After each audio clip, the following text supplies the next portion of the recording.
Voici, on demande de résoudre une équation d'allure exponentielle. Et c'est l'exponentielle de base E. Donc c'est l'exponentielle où E veut 2,71. Alors, cet exercice-là, il n'y a pas plus simple. C'est un exercice bon, qui se résout en 2 secondes. Quand je dis 2 secondes, c'est 2 secondes. Et je vais vous le résoudre maintenant. Je peux vous dire que les solutions, il n'y en a pas. Voilà, c'est résolu. Vous avez bien vu que j'ai résolu en 2 secondes. J'ai résolu en 2 secondes. Je peux vous dire que, à coup sûr, il n'y a pas de solution à ça. C'est l'ensemble est vide, il n'y a pas de solution. Ça a été résolu vraiment, je dirais même pas en 2 secondes, c'est en 1 seconde. Le temps que j'écris solution égale l'ensemble vide. Alors, pourquoi j'ai trouvé la solution assez aisément? Eh bien, c'est quand on connaît, bien sûr, on met à profit, euh, quand on connaît correctement, je dirais pour celui qui doit résoudre ce type d'exercice, euh, que ce soit les élèves ou n'importe qui, s'il connaît correctement comment on appelle ça, les manipulations de fonctions, ben, il peut voir qu'il n'y a pas de solution à ça. Il n'y a pas de solution. S'il connaît correctement les manipulations de fonctions, j'ai pris de me croire que ça prend la seconde, il a trouvé la réponse. Donc il ne faut pas développer et faire y égale poser, tralali, tralala. Bon, il n'y a pas besoin de faire ça. Alors maintenant, je vais vous prouver tout ça. Regardez bien. Qu'est-ce que c'est que 5? C'est une constante. Ça veut dire que 5, c'est au-dessus de l'axe des x.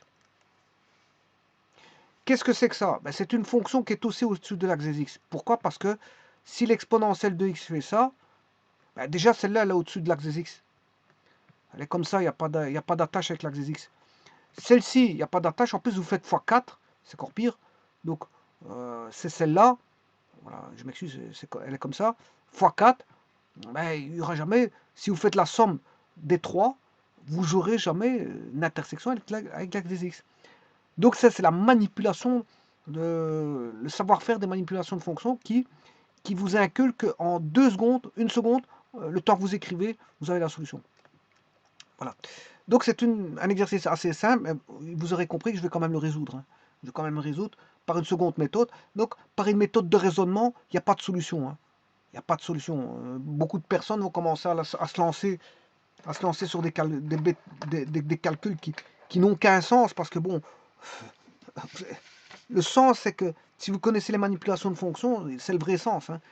Il n'y a pas de solution, et ça ne sert à rien de développer. Voilà. Alors, je vais vous montrer maintenant, regardez bien, je vais construire l'exponentielle de x. Voilà. Vous voyez qu'il est au-dessus de l'axe des x, on n'a déjà pas de racine pour ça. Alors, l'exponentielle de moins x, ben, c'est une symétrie orthogonale par rapport à, à la fonction e de x. Voilà, c'est une symétrie orthogonale par rapport à l'axe OY, bien sûr, par rapport à l'axe OY.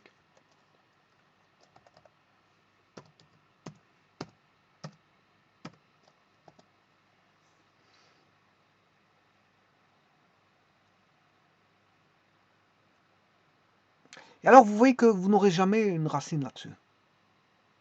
D'autant plus que je vais faire x4. Hein. Donc, il est 4 fois plus grand, le e de moins x.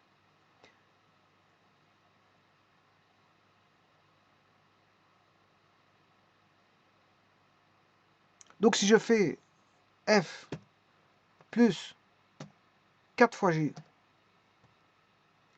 bien sûr, il faut enlever... enfin, je dois faire plus 5. Vous voyez comme elle est remontée, cette fonction-là. Elle est remontée quand même assez haut. Donc, il n'y a pas de racine. Vous voyez qu'il n'y a pas de racine à ça. Elle est remontée assez haut.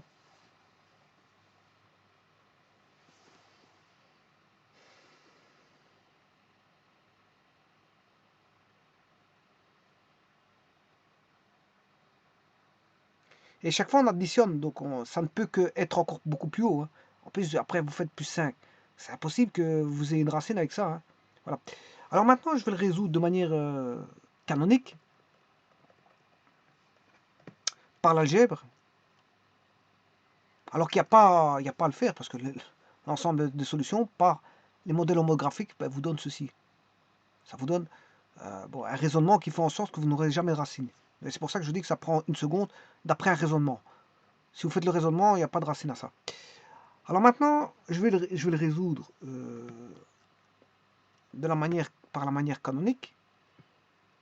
Alors on a e de x plus 4 e de moins x plus 5 égale 0. Alors, par un artifice, je vais multiplier par un facteur qui est e de x.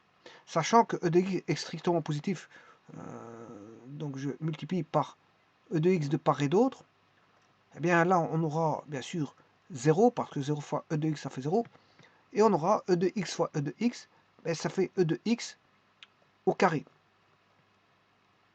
plus 4 fois e de x fois e de moins x, plus 5 fois e de x égale 0. Alors, e de x carré, a exposant m exposant n, ça fait a m fois n. Donc, ce qui veut dire que e de x au carré va donner 2x. Le premier terme donne, c'est exponentielle de 2x. Plus 4 fois, alors e de x moins x moins x, ça fait 0, e de 0, ça fait 1. 1 fois 4, 4. Et il reste plus 5 e de x. Donc ça revient à résoudre cette fonction-là. Donc, qui est e de x carré, c'est la même chose. Hein. Exponentielle de x au carré plus 5 exponentielle de x plus 4.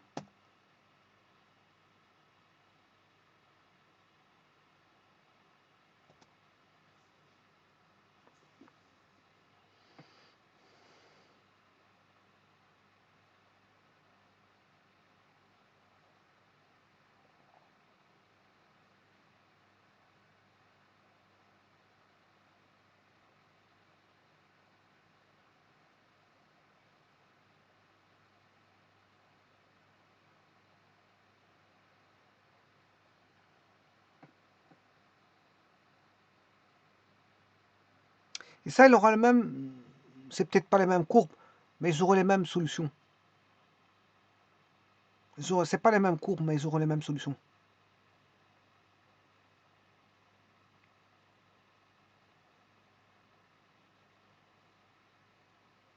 Donc vous voyez qu'il n'y a pas de racine ni pour l'un ni pour l'autre.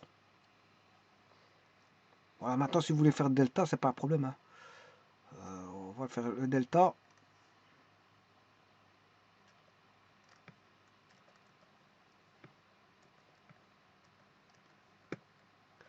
E de 2x plus 5 e de x plus 4 égale 0. On pose y égale e de x. Donc on aura y carré plus 5y plus 4 égale 0. Delta c'est b carré moins 4 fois a fois c.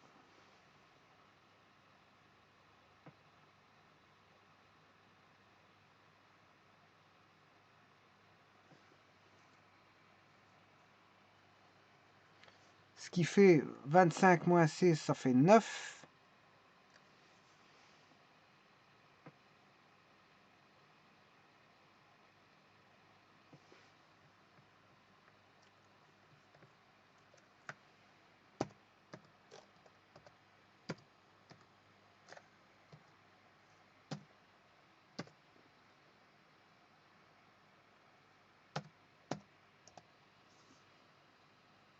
Il y a deux racines.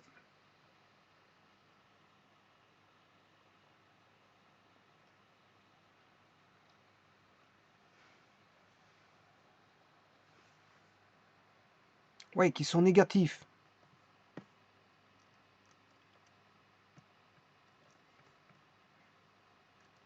On a deux racines négatives, moins 4 et moins 1.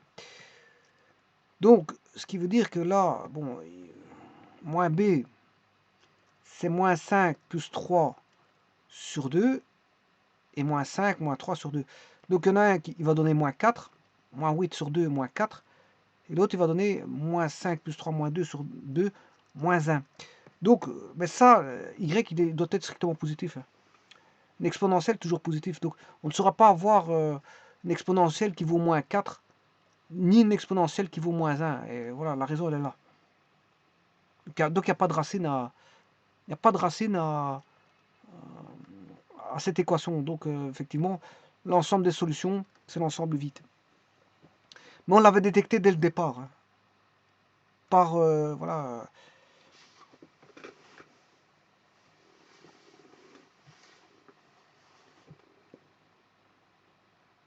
On l'avait détecté dès le départ par, comment on appelle ça, l'étude des fonctions usuelles, donc les modèles homographiques. Alors maintenant, je vous ai dit que cette fonction-là, je vais faire un petit retour en arrière. Cette fonction-là, bien sûr, vous aurez compris que ce n'est pas cette fonction-là. Mais les racines de celui-là sont les racines, donc les racines de, bien sûr, les racines de celui-ci sont les racines de celui-là. C'est peut-être pas les mêmes fonctions, mais ils ont les mêmes racines. C'est pas les mêmes fonctions parce qu'on a multiplié par e de x ici. Hein. Voilà, c'est un artifice de calcul. Mais ils ont les mêmes racines. Parce que lui, il n'induit pas une racine supplémentaire. C'est e de, voilà, c'est e de x. E de x ne va pas induire une racine supplémentaire.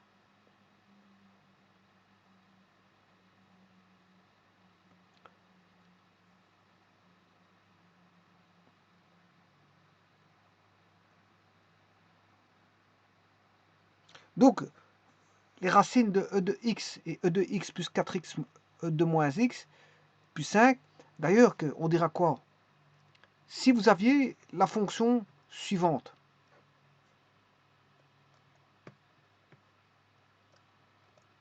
si vous aviez la fonction suivante,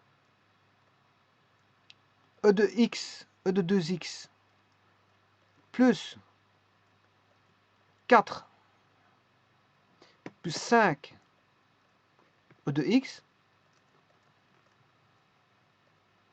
plus 4, ça c'est la fonction que j'ai dessinée, que voici. C'est e de, voilà, c'est celle-là. Je ne sais pas ce que j'ai fait là. C'est celle-là.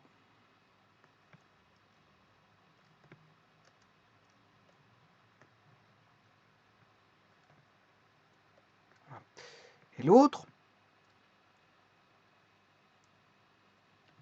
c'est celle-ci. Non, c'est pas celle-là. L'autre, c'est la brune. C'est celle-là. De toute façon, ni l'une ni l'autre ne sont pas les mêmes. C'est pas les mêmes fonctions, c'est moi parce qu'il y en a une qui a été multipliée par e de x. Donc si je fais Célembrin, je vais prendre Célembrin, Célembrin c'est h, je vais faire e de x fois h, et voilà, vous avez bien la bleue. Mais tous les deux ont le même, s'ils devraient avoir les mêmes racines, ils auraient les mêmes racines. S'il devrait y avoir, ici ils n'ont aucune, il n'y a pas de racine, mais supposons que celui-ci aurait eu des racines, mais ce serait la racine de celui-ci aussi. Alors pourquoi? Parce que ici, e de x, bon, il est déjà différent de 0, il sera toujours différent de 0. E de x est quelque chose, est une fonction qui est strictement positive. Il n'y aura jamais de racine à ça. Donc elle ne va pas induire une nouvelle racine. C'est ça que je vous explique. Donc je peux multiplier par une fonction e de x. Alors les racines ne proviendraient que de celui-là. Donc si je mets par exemple dans celui-ci e de x en évidence, ben, ça fait e de x plus 4e de moins x, hein, plus 5. Et donc, lui, n'ayant pas de racine, parce que e de x est strictement positif, mais les seules racines pourraient provenir uniquement de celui-là. Donc, ça veut dire que si les racines proviendraient de celui-ci, ça veut dire que les deux fonctions, qui sont des fonctions différentes, fatalement, parce qu'il y en a une qui est multipliée par e de x par rapport à l'autre, mais en tout cas, ils auront les mêmes racines. Bon, mais ici, il s'avère qu'on n'a pas de racine pour l'une, mais on n'aura pas de racine pour l'autre non plus. Voilà. Donc on peut faire un artifice de calcul multiplié par e de x. C'est, on va dire, des équations équivalentes parce que ils ont les mêmes racines. Mais c'est pas les mêmes, pas les mêmes équations. Hein. Les équations équivalentes, c'est pas forcément des équations qui vont donner la même courbe, hein, loin de là. Hein. Enfin, on peut avoir des équations qui donnent la même courbe, mais on peut avoir des équations qui ne donnent pas les mêmes courbes, comme dans le style ici. Mais en tout cas, ils auront les mêmes racines. Et ça, on peut faire ça ici parce que e de x est différent de 0. E de x ne va pas incorporer de nouvelles racines.